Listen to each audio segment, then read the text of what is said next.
Banatemba abaagalwa ab'obwongo obuteebaka abayiye ebitagambika nga nsanyusa okubalaba. Weewaawo mulimu ebika, waliwo ekyabakenkufu, bakadde baffe abaafu bwe tuzimbira ekitiibwa eky'omulimu gwe tukola. Okwo kussa abagoberera okudda mu bigere by'abali nga bayiiya ebisaanira bidde mu mukululo gw'abali.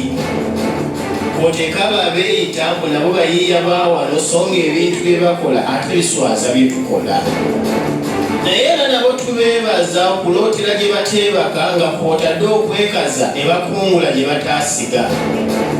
Eyo kanveeyo n'andazza ennyo nzire ku byantumwa abalongo b'e Bukeerere nga bandagiro byatulira mu b'ebitone nga wano. N'agawala ga wano ageesomye okusaanyaawo ebitone bye baabawa.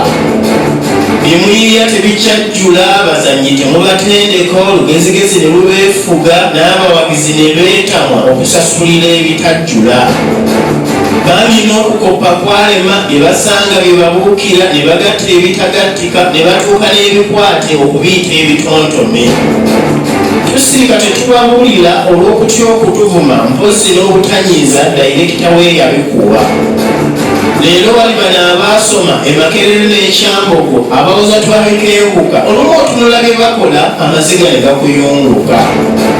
Balewo tulaga bye baasoma beerondera ku bye twakola nkugambye n'omusaasire yasomesa abataayiga. Nsaba abavubuka ba luno mukole ebintu ebisaanira bye balyogera nga muyise nga bwe munyumya ku by'abaayita. Naye ne mudda mu kwevuma ne mwegeya ne musensuka akusingako owalalira mu kifo ate ky'okumweddiza. Ebitonyumya tebirinawo, si mizannyo nti gye twakola gijjuddemu ekinogezi ekisikiriza abapya okujja okulaba bye tukola. Ne ssente zaatugwa kkono bibaavu ebitagambika, kati kiki ekitwevumya ng'ate tuli mu baalemwa.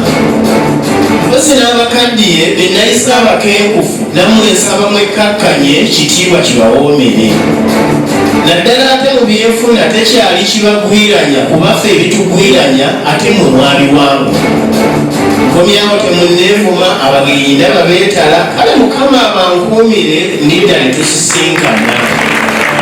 Nsigadde nze Kasozi Ave Muloddokaali, omuvubuka wa kuno alumirirwa bye tukola.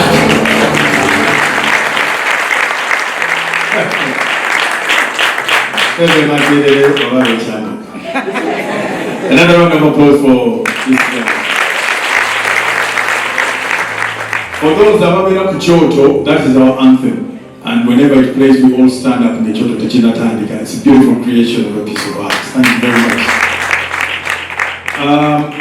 Ebitabo bya Alex Webiri, awo 30 years of bananas, whichiri out there wabitunda. Ebbaluwa ya Alex eri Abaganda nako wakatabako wekali. Nsaba now okuyita Mami Charles James Nkuge. Come and give his tribute.